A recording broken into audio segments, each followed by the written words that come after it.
Welcome to my YouTube channel. So बच्चों, आज हम करने वाले हैं जो carbon and its compound chapter में आपकी 4 रिएक्शंस हैं। सो फर्स्ट रिएक्शन है आपकी कंबशन रिएक्शन एंड सेकेंड आपकी है ऑक्सीडेशन। सबसे पहले तो रिएक्शंस के नेम याद होने चाहिए, कंबशन, ऑक्सीडेशन, देन आपके पास है सब्स्टिट्यूशन एंड एडिशन। मैं इसमें आपको 2 रिएक्शंस करवाऊंगी, नेक्स्ट 2 हम फर्दर पार्ट में करेंगे नेक्स्ट में। सो कंबशन क्या होता है, what is the meaning of combustion? तो आपको पता है कंबशन मीन्स किसी भी चीज का जलना। तो जलना मीन्स जब हम किसी चीज को जला देते हैं तो बाकी क्या रहता है, हमारे पास सिर्फ ऐश रह जाती है। वैसे ही बच्चों, जब कोई भी कार्बन के कंपाउंड्स हैं उसे हम फुल्ली ऑक्सीजन में बर्न करते हैं, कंबशन करते हैं, तो हमें क्या मिलता है बच्चों? CO2 गैस मिलती है, हीट मिलती है एंड लाइट मिलती है। तो आप अपने माइंड में एक चीज रखो कि अगर मेरे पास कोई भी चीज मैं अगर बर्न कर रही हूँ, कोई पेपर बर्न कर रही हूँ, कोई वुड बर्न कर रही हूँ, तो वो जलने के बाद हमें क्या देगा? लाइट तो आएगी। और अगर आग जल रही है तो उससे क्या आएगी? हमें हीट भी मिलेगी। और जो गैस मिलती है वो क्या मिलेगी बच्चों? CO2 मिलेगी। तो वेरी सिंपल कि कार्बन का कोई भी कंपाउंड है, चाहे वो in the form of hydrocarbon हो, चाहे वो in the form of simple carbon हो, या in the form of any functional group के साथ कोई भी कंपाउंड हो, कोई भी कार्बन कंपाउंड को हम फुल्ली ऑक्सीजन में जब बर्न करते हैं तो ऑलवेज हमें ये प्रोडक्ट मिलते हैं CO2 H2O प्लस में heat and light. It's very simple, but इसमें 2 चीजें इंपॉर्टेंट हैं। फर्स्टली तो एनसीईआरटी में आपके 2 एक्टिविटीज हैं, वो हम करेंगे कि वो एक्टिविटी में क्या दिया हुआ है। एंड आपको ये बताया गया है कि जो सैचुरेटेड हाइड्रोकार्बन होते हैं, सैचुरेटेड हाइड्रोकार्बन मीन्स कार्बन और कार्बन में क्या हो बच्चों? सिंगल सिंगल बॉन्ड हो। लाइक CH4 की बात करते हैं तो CH4 में हमारे पास क्या है? मीथेन की बात कर लो, इथेन की बात कर लो, जो भी सैचुरेटेड हाइड्रोकार्बन्स हैं वो क्लीन फ्लेम देते हैं, ब्लू देते हैं, उसमें कोई भी धुआं नहीं निकलता। जैसे अगर हम अपने घर की बात करें, हम गैस चूल्हा चलाते हैं किचन में, तो आप अगर उसका नोट करना तो जो उसकी फ्लेम का कलर है वो कैसा होता है बच्चों? ब्लू कलर होता है। तो ब्लू कलर है मीन्स उसमें जो गैस है वो कौन सी है? सैचुरेटेड है। तो saturated hydrocarbons always blue colour की क्लीन फ्लेम देते हैं ड्यूरिंग कंबशन, बर्निंग के टाइम। एंड जो अनसैचुरेटेड हाइड्रोकार्बन्स हैं, कार्बन कार्बन में डबल बॉन्ड, कार्बन कार्बन में ट्रिपल बॉन्ड, वो हमेशा क्या करते हैं? येलो कलर की सूटी फ्लेम देते हैं। अगर आप लकड़ी को जलाते हो तो आप देखो उसमें बहुत धुआं निकलता है। सूटी मीन्स धुआं होता है, बहुत ज्यादा गैस निकलती है, उसमें पॉल्यूशंस है।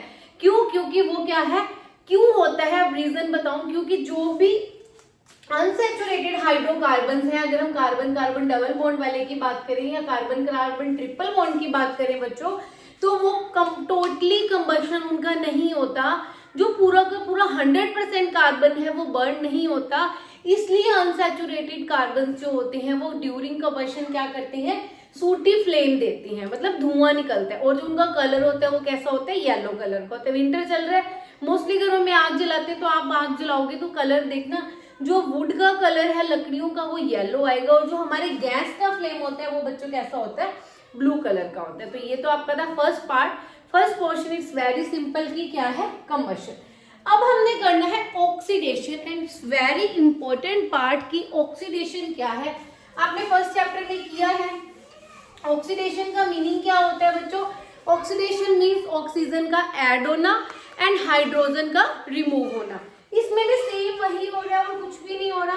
देखो अगर हम सिंपल देखें तो मैंने यहाँ पे क्या लिया बच्चा? इथेनॉल लिया है। क्या लिया है मैंने? इथेनॉल। तो देखो अगर मैं इसको इस फॉर्म में लिखती हूँ, हमारे पास क्या है? 3 तो हाइड्रोजन है, यहाँ हमारे पास क्या है? 2 हाइड्रोजन है, फिर हमारे पास क्या अटैच है? साथ में OH अटैच है। ये मैंने यहाँ पे 2 कंपाउंड्स लिखे हैं। एक तो लिखा है alkaline KMnO4 plus heat, and मैंने लिखा है एसिडिफाइड K2Cr2O7। तो ये दोनों बच्चों अच्छे से याद कर लेना, these are oxidising agent for this reaction. Oxidation कराने के लिए ऑक्सीडाइजिंग एजेंट्स चाहिए, और जो ऑक्सीडाइजिंग एजेंट इस रिएक्शन को कराने के लिए चाहिए वो कौन से हैं?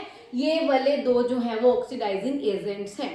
ठीक है, ये आपको दोनों याद करने हैं क्योंकि आपके पास MCQ में भी पूछा जा सकता है कि ऑक्सीडाइजिंग एजेंट बताइए कौन से हैं। ये दोनों ऑक्सीडाइजिंग एजेंट हैं। अब ऑक्सीडाइजिंग एजेंट का काम क्या है, क्या करते हैं? सिंपली सी बात है, अगर हमारा जो है ऑक्सीडेशन हो रहा है, ऑक्सीडेशन मीन्स हाइड्रोजन क्या कर रहे हैं? हटा रहे हैं, ऑक्सीजन को क्या कर रहे हैं? ऐड कर रहे हैं। इस हाइड्रोजन को भी इन्होंने बोला, क्योंकि ऑक्सीडाइजिंग एजेंट, इन्होंने बोला तू चला जा बाहर, इसको भी बोला कि तू भी चला जा बाहर। अब ये दोनों कहाँ चले गए, बाहर चले गए। अब देखो क्या हुआ, जब ये बाहर चले गए तो यहाँ पे तो 3 हाइड्रोजन तो रह ही गए, ये वाला कार्बन भी है और ये OH भी है। एक बॉन्ड यहाँ से हाइड्रोजन का ब्रेक हुआ है, एक बॉन्ड यहाँ से ब्रेक हुआ है हाइड्रोजन का, तो कितने बॉन्ड ब्रेक हुए, कितने हाइड्रोजन निकले, 2। उसकी जगह पे ऑक्सीजन ने अपने वाले बंदे को भेज दिया कि ऑक्सीजन जाओ, मैंने हाइड्रोजन को हटा दिया, अब आप अपनी जगह बनाओ। तो उन्होंने 2 बॉन्ड ब्रेक करे थे, 2 बॉन्ड किसने बना लिए, ऑक्सीजन ने बना लिए, हो गई ऑक्सीडेशन। हमने यहाँ पे यही तो लिखा है CH3, अगर हम इसको शॉर्ट फॉर्म में लिखेंगे तो CH3 COOH, COOH होता है हमारा कार्बोक्सिलिक एसिड। मींस जो अल्कोहल्स हैं, अल्कोहल जो होते हैं after oxidation gives us carboxylic acid. And ethanol की जब हमने ऑक्सीडेशन की तो इथेनॉल किस में कन्वर्ट हो गया बच्चों, इथेनोइक एसिड में कन्वर्ट हो गया। तो आपको क्रैमिंग नहीं करनी कि हाँ ethanol ethanoic ethanol ethanoic, no, ethanol हो या प्रोपेनॉल हो या ब्यूटेनॉल हो, any compound of alcohol gives us carboxylic acid during oxidation. Clear है? होप आपको क्लियर हो गया होगा। अगर क्लियर हो गया तो लाइक कर देना, अपने फ्रेंड्स के साथ शेयर कर देना, चैनल को सब्सक्राइब कर देना। इससे जो नेक्स्ट पार्ट होगा हमारा, जो सब्स्टिट्यूशन और एडिशन है, वो आपको नेक्स्ट पार्ट में मिल जाएगा। बाय बाय, मिलते हैं नेक्स्ट वीडियो में।